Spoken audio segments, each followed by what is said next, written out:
Hello everyone, the Trail Guy here, and welcome to session number 17.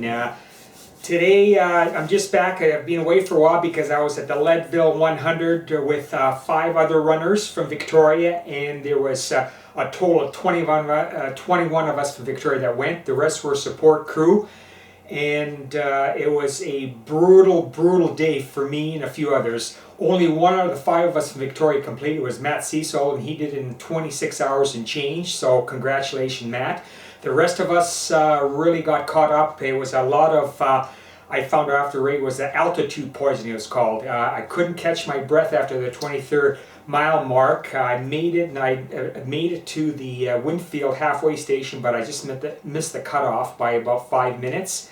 And had to go out, but I just couldn't catch my breath at a certain point, and it took me 25 minutes to 30 minutes to recover to get my breathing right, and I kept going. I did Hope Pass, and after that I knew pretty well that I was done for the day, but it was an excellent experience. The cool thing about it is that I met a lot of new people at Leadville and built a stronger relationship with the other people that went. We had such a super time. So the whole package was good, and I'm really, the social aspect of it was part of the reason I go to Leadville and staying at Wild Bill's. I can't say enough about the Leadville hostel in Leadville with Wild Bill and Kathy.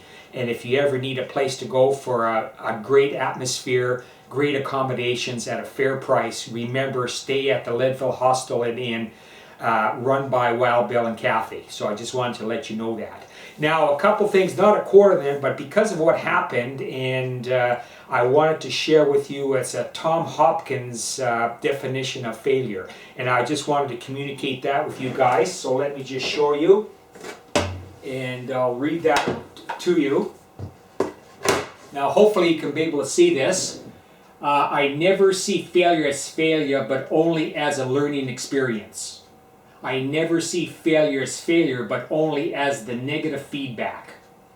I never see failure as failure, but only as an opportunity to develop my sense of humor. I never see failure as failure, but only as an opportunity to practice my techniques and perfect my performance. I never see failure as failure, but only as the game I want to play to win.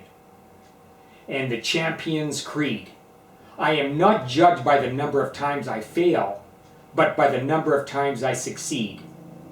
And the number of times I succeed is in direct proportion to the number of times I can fail and keep trying.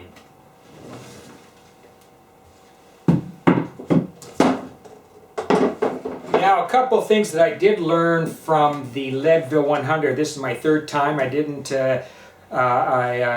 didn't make it to the 3rd time the first 2 times I have. But the biggest thing, and there's an old saying by Simon Whitfield, who used to had an article in the Victoria paper years ago, and it was titled, "The Gold is in the Details." And I can say my details wasn't that right, and I didn't adapt or change to the situation at hand.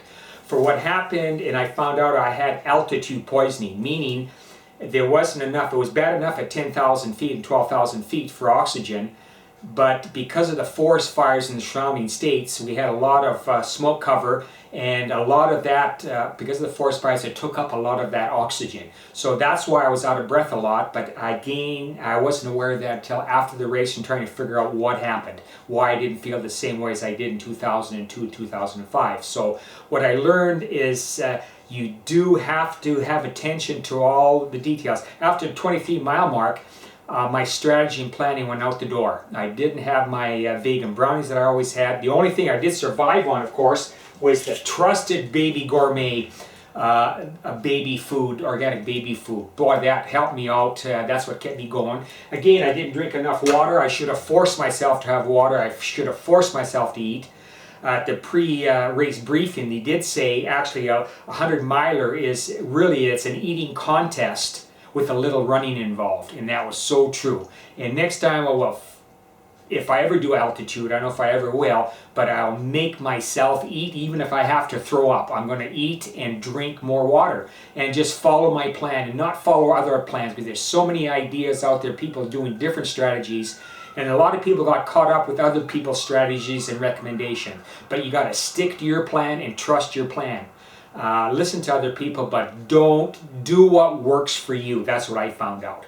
Now, a few things that I thought, first of all, I think is very cool, as again, meeting new people at Leadville, met some fantastic people from Arkansas and Texas, and we just had such a good time, and Canadians represented Canada very well, and we made it fun, and we celebrated at the end with a newest sort of finishing drink for ultramarathoners. It's called Fireball. It's a cinnamon whiskey, and people just raved about it. So that's the newest ultramarathon drink for at the finish and start line. So try it out, man. Fireballs, nothing like it. And what I think is very interesting, there's talk that at the Leadville they're going to increase the amount of people, because there was 802 at the starting line, and there was 358 that finished. But supposedly the word on the street is that there's going to be 20% increase every year, and until they eliminate the support crew. I think it sounds like what they want is just the runner and the pacers, and eliminate the cars and the big crews because of congestion. That's the rumor on the street, so I don't know how true that is. What I did find crappy there, though, it's taken over by a large company now. And then when we went to the registration office, and I was looking for creative T-shirts and everything, and you don't see that anymore. It's just plastered about. It seems to be more big business now, but hopefully they'll change it and listen to the runners. And I wanted creative shirts and everything, and I really didn't get anything. I got a pair of socks here. It just says Leadville on it, with race series on it right here, and then I got some arm warmers with Leadville on it here. That's about all. After that it wasn't too exciting, not too creative, so hopefully they'll change it for the better. But I did find it interesting about the increase of numbers and what they're trying to do. And plus, the 3.5 miles going into Winfield, there was an extra 3.5 miles, and it was a brutal climb. And so I really congratulate the people who finished it, those 358. I'm in the 60-69 age category, and in my age category, only 3 finished in that age category out of 22 from the 60-69. So, but again, it was a really learning experience, but I had a fun time in Leadville and met again a great amount of people, got good memories about it.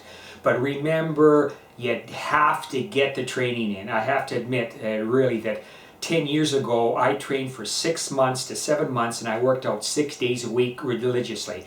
And I can say that I really didn't do that. It probably would have helped me go a little longer. I don't know if I would have finished still, but I think that would have helped. My weight was up and everything, but you can't cut corners. Really, you cannot cut corners when you're doing a 100-miler or even a 50-miler. Bottom line, you have to get the training in.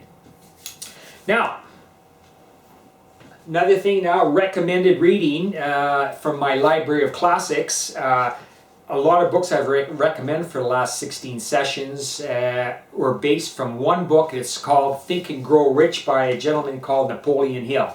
You'll probably see it a lot advertised on Facebook, but Think and Grow Rich is the granddaddy of all books. I think it was published like 50 years ago, but all other books are based from the Think and Grow Rich. So if you can pick up that book, it's a great book. I've got one here. It's called Law of Success by Napoleon Hill, and it's a thicker model, but it's more of a more condensed copy of Think and Grow Rich. But that's the book I would recommend. And going back to the book that I did recommend, Born to Run. There's a lot of people that didn't make it who weren't prepared. I think they read the book Born to Run, which is a great book, but I think they got caught up with the adventure and everything about the book. So, but remember, you have to do the training. It's not an easy event. A 5K, 10K, you can get away with training and do it, but with a 100-miler, I mean, you want to put up, but you still do want to enjoy it. I did enjoy it after 48 to 50 miles. It wasn't play anymore. I didn't want to play anymore. It's got to be hard, but I was basically exhausted. So I want to share that with you guys, and again, if you let me know your thoughts and what you'd like to see and hear more of, and have a fantastic couple weeks, and see you soon for session number 18. The Trail Guy. And I didn't mention that's the newest poster. There's a new poster out every time. That's the newest poster from Leadville. So take care, everybody, and see you soon.